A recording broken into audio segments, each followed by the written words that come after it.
Arrivé à la villa, alhamdoulilah, donc le check-in s'est super bien passé au niveau de l'enregistrement, etc. Donc là, on est au niveau de route Ouarzazate. Je ferai un home tour au moment venu. Donc là, comme je vous l'ai dit, le couscous c'est la tradition, il n'y a pas le choix. Il faut savoir qu'on a loué deux villas par rapport à la capacité, etc. On n'avait pas le choix. L'équipe est grande, Allah barik. Je vous montrerai, Inch'Allah, donc les deux villas par rapport. On va rentrer à table. Magnifique cette table-là. Regardez. On va dire couscous de famille. Alhamdoulilah, on va essayer de faire un programme d'aujourd'hui. On va prendre le couscous, Inch'Allah. Donc tout de suite après, on a une petite réunion de stratégie. C'est un peu l'idée. Et après voilà, ça va être une fin de soirée chill. Ok. Allez. Donc ouais, l'idée et l'objectif de ce team building, voilà, comme je l'ai dit, voilà, c'est pour casser un petit peu le en ligne. Pour casser un peu le en ligne et sortir vraiment avec une autre énergie. Et je prends juste l'exemple du dernier team building, on a revu un peu les objectifs, les stratégies. Et alhamdoulilah, ça a porté ses fruits. C'est pour ça qu'on va présenter ce qu'on a pu mettre en place sur le premier trimestre 2025. Mais on va aussi parler un peu des résultats à titre de comparaison 2024. Bon, on a terminé la première partie de la réunion, on a fini notre couscous, on a bien digéré, on a fait notre première partie en tout cas. On a prié, bien évidemment il y a un temps pour tout, okay, il y a un temps pour l'âme, il y a un temps pour le travail. Salam alaikum, bienvenue dans la nouvelle vidéo. Donc là, cette vidéo, c'est team building, les amis. On est à Marrakech, donc là, la première vidéo, c'était plus lifestyle. Vous m'avez vu en Féfé, vous m'avez vu en Rolex. Ah ouais, hein. Tu l'as pas vu, toi? T'inquiète, tu vas l'avoir dans J'ai le loupé ça. Non, c'est pas. Nous, on est ni. On n'est pas. Pas bling bling. On n'est pas bling bling. On n'est pas bling bling, mais pourquoi pas? Non? Qu'est-ce que t'en penses, Redouane? Ah, pourquoi pas? Pourquoi pas, hein? Allez, je suis là, pourquoi pas? Il faut se faire plaisir. Après, vas-y, je vais sortir en Rolex, on va commencer à me dire, ouais, c'est bon, il a changé. Regarde, par exemple, maintenant, il traîne en Ferrari. Non, Inch'Allah, donc là, Inch'Allah, c'est team building. Ce week-end, donc on a 3 jours. On va essayer de se poser, on va essayer de joindre l'utile à l'agréable. Donc on va charbonner un petit peu. On va travailler sur les différentes stratégies. On va aussi voir un peu les résultats qu'on a eu hein, jusqu'à maintenant. Alhamdoulilah, voilà, on a eu d'excellents résultats et voir voilà, comment on peut avancer et développer tout ça. Ok. Donc voilà, c'est un peu l'idée. On va essayer aussi de profiter un max. On va voir, il y a pas mal d'activités, vous allez suivre tout ça. Donc là, on vient de sortir de la mosquée Jumu'ah, direction la villa qu'on a réservée donc, pour quelques nuits. Et on va aller manger le couscous. Hein. Comme vous savez, ici c'est vendredi. Ici au Maroc, il y a des traditions et le vendredi c'est couscous. Pas le choix. Voilà, je vous dis à de suite. Arrivé à la villa, alhamdoulilah, donc le check-in s'est super bien passé au niveau de l'enregistrement, etc. Donc là, on est au niveau de route Ouarzazate. Je ferai un home tour au moment venu. Donc là, comme je vous l'ai dit, le couscous c'est la tradition, il n'y a pas le choix. Il faut savoir qu'on a loué deux villas, ok. On a loué deux villas par rapport à la capacité, etc. On n'avait pas le choix. L'équipe est grande, Allah barik. Et je vous montrerai, Inch'Allah, donc les deux villas par retour. On va rentrer, vous allez voir un peu. À table. Magnifique cette table-là. Regardez. On va dire couscous de famille. Alhamdoulilah, on va essayer de faire un programme d'aujourd'hui. On va prendre le couscous, Inch'Allah. Donc tout de suite après, on a une petite réunion de stratégie. C'est un peu l'idée. Et après voilà, ça va être une fin de soirée chill. Ok. Allez. Donc ouais, l'idée et l'objectif de ce team building, voilà, comme je l'ai dit, voilà, c'est pour casser un petit peu le en ligne. Pour casser un peu le en ligne et sortir vraiment avec une autre énergie. Et je prends juste l'exemple du dernier team building. On est sorti du dernier team building. On a revu un peu les objectifs, les stratégies. Et alhamdoulilah, ça a porté ses fruits. C'est pour ça qu'on va présenter ce qu'on a pu mettre en place sur le premier trimestre 2025. Mais on va aussi parler un peu des résultats juste à titre de comparaison 2024. Bon, on a terminé la première partie de la réunion, on a fini notre couscous, on a bien digéré, on a fait notre première partie en tout cas. On a prié, bien évidemment il y a un temps pour tout, okay, il y a un temps pour l'âme, il y a un temps pour le travail. Et donc là on va reprendre, Inch'Allah, donc la deuxième partie donc, de la réunion. On parle stratégie encore une fois, on parle aussi des résultats. Et c'est fou en fait comment en à peine 10-15 minutes, l'intelligence, on appelle ça l'intelligence collective, font que voilà, on finit avec énormément d'idées. Bien sûr, ça fait plein d'idées, on brainstorm. Il faut prendre le nectar, okay, et derrière vraiment mettre en place. Parce qu'au final, comme je dis souvent, ce qui compte, c'est la mise en place. C'est bien beau d'avoir des idées, c'est bien beau de brainstormer. Mais si derrière il n'y a pas de mise en place, il ne se passe rien du tout. Donc là, on va attaquer la deuxième partie, Inch'Allah, encore une petite heure ou deux. Et après, on va essayer de faire un petit bain de minuit. Qu'est-ce que tu en penses hein? En plus, l'eau, elle est chaude. Non? Le gars, il m'a vendu quoi? 29 degrés. Mais je trouve que c'est trop, moi, 29 degrés. Je sais pas ce que tu en penses, mais ça fait beaucoup. Vraiment, l'eau, elle est bonne, mais je pense que tu peux pas rester plus de 30 minutes. Et là, il y a un petit jacuzzi. Le petit jacuzzi. On va essayer d'en profiter, pourquoi pas? Regardez. L'expérience cliente, les amis, c'est très très important. Au-delà du simple service. Quand on loue sur Airbnb, il y a le service, certes, où il faut bien dormir, mais il y a aussi l'expérience du client. Quand on mise sur l'expérience du client, que ce soit à travers la déco, que ce soit à travers des expériences un peu à droite à gauche, eh ben, on augmente la valeur perçue du bien, ça permet de louer beaucoup plus cher et forcément donc une meilleure rentabilité. Bon, nous on ne va pas chômer, on va encore parler stratégie, c'est la deuxième partie. Tu nous suis? Les Belges, ils sont. Je viens de m'en compte que c'est une porte. Faut attendre la mise à jour des Belges. Elle n'est pas là. Je viens de m'en compte que c'est une porte en fait. Le mindset, les ouais. Belges, Mais peut-être rajouter des. En fait, faut adapter l'offre à la Belgique. Si tu la factures plus cher et que tu veux plus de coach. Ils ont pas de CPF et tout. En fait, ça, c'est pas le pôle finance. C'est juste qu'à l'époque, il n'y avait pas de closing. Ça, c'est le pôle closing. Admettons, tu mets juste. Hein? En vrai, là, la première rubrique, c'est pas le pôle finance, c'est le pôle closing. Oui, C'est oui. juste qu'à l'époque, il n'y avait pas de Mais closing. t'as oublié de rajouter une ligne, là, je suis désolé, mais pas complet le document là. C'est 2024. Ça, c'est 2024. C'est Mais juste un rappel. les 19% là, qui a rejoint l'équipe en 2024? Bon, alhamdoulilah, on a terminé la première journée. Je vous mens pas, donc on n'a pas rempli tous les objectifs parce que c'était très très intense. On a vu pas mal de sujets sur les différents pôles, donc on a validé pas mal de choses, pas mal d'idées qui ont fusé. Donc on est resté sur des sujets, là où on aurait peut-être dû rester à peine 10 minutes, on est resté 1 heure sur le sujet, mais ça en valait la peine au final parce qu'il y avait plein d'idées qui ont fusé. Et vraiment, le contact humain, c'est juste incroyable, on ne va pas se mentir. En tout cas, ce type de réunion avec les équipes, il faut en faire. Il faut en faire assez souvent, on ne va pas se mentir. Je prévois d'en faire 2 fois par an, voilà, 1 fois par semestre. Mais en vrai, donc peut-être 1 fois tous les 3 mois par trimestre, ça vaut clairement le coup pour voir où est-ce qu'on en est, voir si on tient les objectifs et revoir peut-être un peu les stratégies. Parce qu'au final, vous savez, dans une entreprise, on a des objectifs, mais par moment, il faut les revoir. C'est pas comme ça, c'est pas linéaire. Forcément, voilà, quand on avance, il y a les objectifs changent, les chiffres changent aussi, et il faut s'adapter au marché, parce que voilà, peut-être que sur les 3 derniers mois, quand on va prévoir des choses sur les 3 prochains mois ou les 6 prochains mois ou sur l'année 2025, on va prévoir certaines choses, mais il y a des galères qui vont arriver. Forcément, on change la direction. C'est pour ça que voilà, c'est important de se rencontrer, de faire le point et de mettre en place voilà, quelques réglages. En tout cas, c'était grave intense, on a kiffé, pas mal d'idées qui ont fusé. Il y a du lourd qui arrive chez les membres EasyLock, mais aussi voilà, chez les futurs membres EasyLock. Maintenant, on va taïcha, Inch'Allah, et on va faire une petite sortie sur Guéliz pour clôturer la première journée. Ok. On va te mettre dedans, que tu le veuilles ou non, c'est comme ça, c'est la vie. Pas d'enfoiré, aucun membre de mon équipe veut se montrer. C'est ça, travailler avec des musulmans. Il n'y a aucun membre de mon équipe qui veut se montrer. C'est une dinguerie. C'est ouf. Hein. Regarde, là, il y a Sofiane à mes côtés. Là. Rien, elle ne veut pas se montrer. Non. Même toi, Redouane, derrière. Ouais. Et tous les autres membres de mon équipe. C'est dommage. Hein. Pourtant, ils sont bons, Allah barik, dans leur domaine. Bon, deuxième jour du team building. Au programme, on va continuer ce qu'on a commencé hier. Donc, on va parler stratégie. On va parler aussi de la nouvelle offre, l'offre Maroc, qui arrive dans les bacs. Ouais. On propose déjà une offre Maroc, mais on va l'améliorer, on va le travailler, Inch'Allah. Et ensuite, une petite activité dans l'après-midi. On a un petit doute dans l'activité. Moi, j'ai proposé Escape Game, mais les autres ne sont pas chauds. Donc, on va voir ce qu'on va faire, Inch'Allah. Donc, on va parler aussi des Gafay, mais j'en ai un peu marre des Gafay. Je ne vais pas vous mentir. Donc on va valider ça tout à l'heure. Okay, donc c'est la deuxième partie du team building, en tout cas de la journée. Et après voilà, la soirée, ça va être une soirée chill. On va se poser au resto tranquillou et on va profiter. On va joindre l'utile à l'agréable. Qu'est-ce que t'en penses, Sofiane? Parfait, si c'est Redouane qui paye. C'est Redouane qui paye, ouais, apparemment. Okay. À la C'est Maïmouna. Redouane. À la Maïmouna, ouais. 1000 € le plat. Le repas. 1000, 1005? Non. 2000? Non, ça va. Ça va? C'est l'équivalent d'un resto parisien. C'est combien? 300? Ouais, 200 la tête, tu vois. Sur la tête, tu manges, j'en ai 10, frère, 2000 balles, un dîner. Frère. Moi, c'est x10 après, tu vois. Je t'envoie la ville à Canopin, si tu veux. J'ai filmé pareil.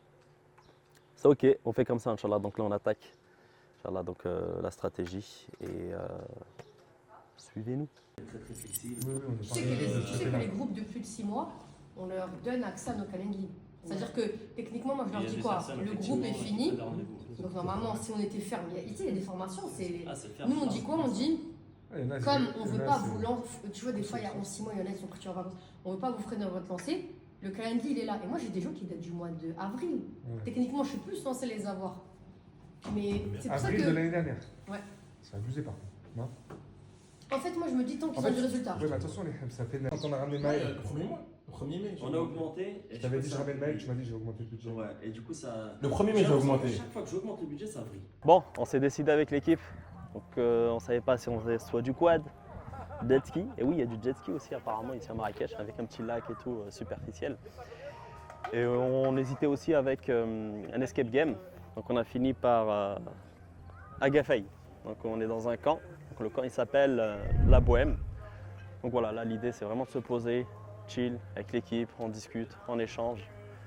Et puis voilà, donc après une matinée, on a bien charbonné. Donc on a mis en place voilà, pas mal de réglages en tout cas dans l'entreprise et au niveau des stratégies, au niveau de l'organisation.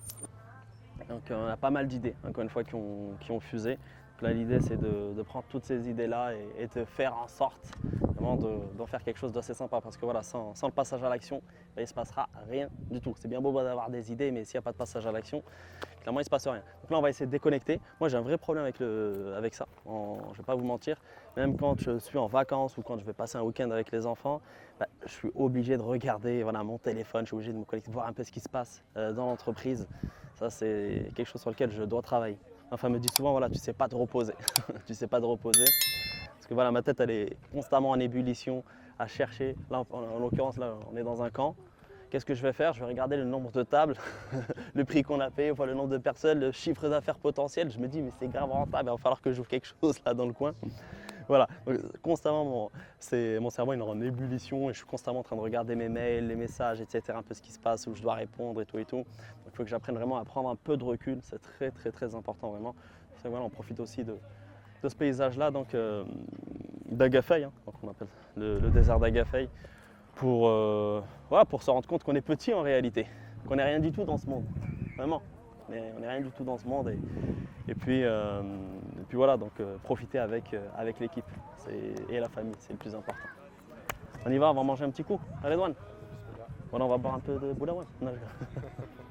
Donc là les amis, on arrive à la fin en tout cas de l'activité, donc à la Bohème, donc dans un camp à Agafay. Donc on est au dîner, donc moi pour ma part j'ai choisi donc du sucré salé, donc avec du bœuf et des raisins secs, etc. D'autres ont choisi le poulet, d'autres ont choisi. Il y a quoi? Donc le kefta, c'est ça? Alhamdoulilah, donc on passe un bon petit moment, on va essayer de se régaler un max. Ok. Tout à l'heure, mon fils m'a posé une petite question et je voulais vous partager ça justement dans cette vidéo. Il m'a dit, il est avec nous là, j'ai ramené ma famille en fait dans cette team building et il m'a posé une question, il m'a dit, Khalid, team building, ça veut dire équipe, construire équipe. Mais ton équipe elle est déjà construite. Tu fais quoi du coup là? Je comprends pas. La réponse que je lui ai donnée, je trouvais que la question était très très pertinente. Vraiment très très pertinente. La réponse que je lui ai donnée, je lui ai dit, au final, quand tu construis une maison, en soi, donc même après l'avoir construit, tu as besoin de maintenir, tu as besoin de faire des travaux, tu as besoin